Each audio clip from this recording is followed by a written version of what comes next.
दोस्तों नमस्कार। One India one voice में आपका स्वागत है।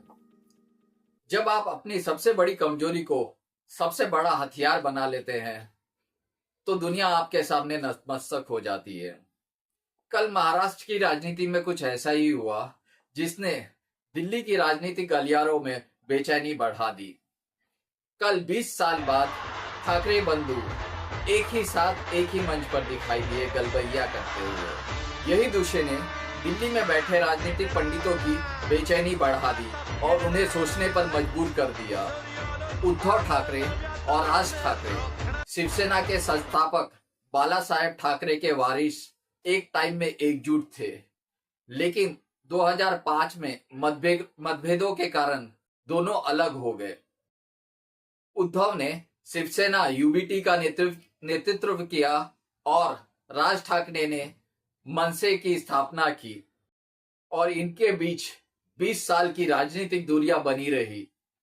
जो काम बाला साहेब ठाकरे अपने जीते जी नहीं कर पाए, वो भाजपा के प्रयोग ने एक संयोग बनकर कर दिखाया। चलिए अब हम महाराष्ट्र सरकार के उस प्रयोग के बारे में आपको बताना चाहेंगे जो संयोग में बदल गया। 16 अप्रैल 2025 को महाराष्ट्र सरकार ने मराठी स्कूलों में हिंदी को तीसरी अनिवार्य भाषा बनाने का निर्णय किया, जिसका दोनों नेताओं ने विरोध किया।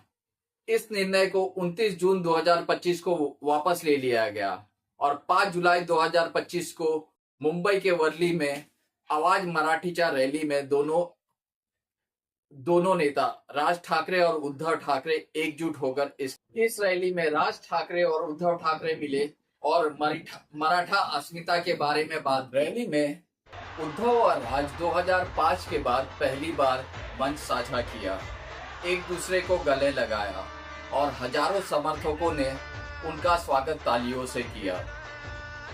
राज ने मंच से कहा, जो बाला साहेब ठाकरे जी नहीं कर पाए वो फडणवीस साहेब ने कर दिखाया। रैली में मराठी बुद्धिजीवी, विपक्षी नेता जैसे सुप्रिया सुले और हजारों समर्थक शामिल हुए। इस पुनर्मिलन का राजनीतिक महत्व बहुत ही बड़ा है, खासकर आने वाले बीएमसी चुनाव में जो कि जल्द ही होने वाले हैं।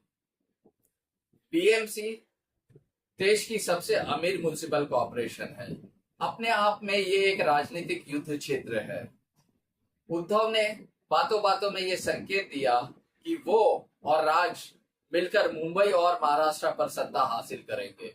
महाराष्ट्र की राजनीति में विरोधी ये भली भांति जानते हैं कि अगर ठाकरे बंधु एकजुट हो जाए तो उनका काट निकालना बहुत मुश्किल होगा। मराठी मानुष को जहां राज में बाला साहेब ठाकरे की झलक दिखती है, वहीं अगर उद्धव की शिवसेना राज ठाकरे के पीछे खड़ी हो जाए तो ये विरोधियों के लिए बहुत ही मुश्किल होगा इसका हल निकालना महाराष्ट्र की राजनीति में।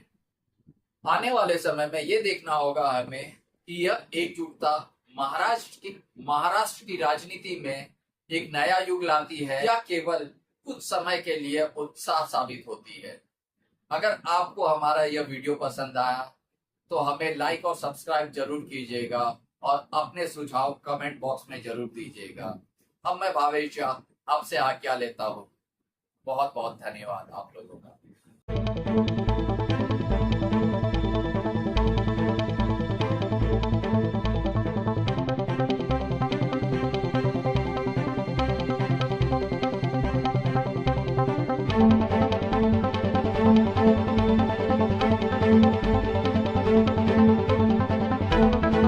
You're watching One India One Voice.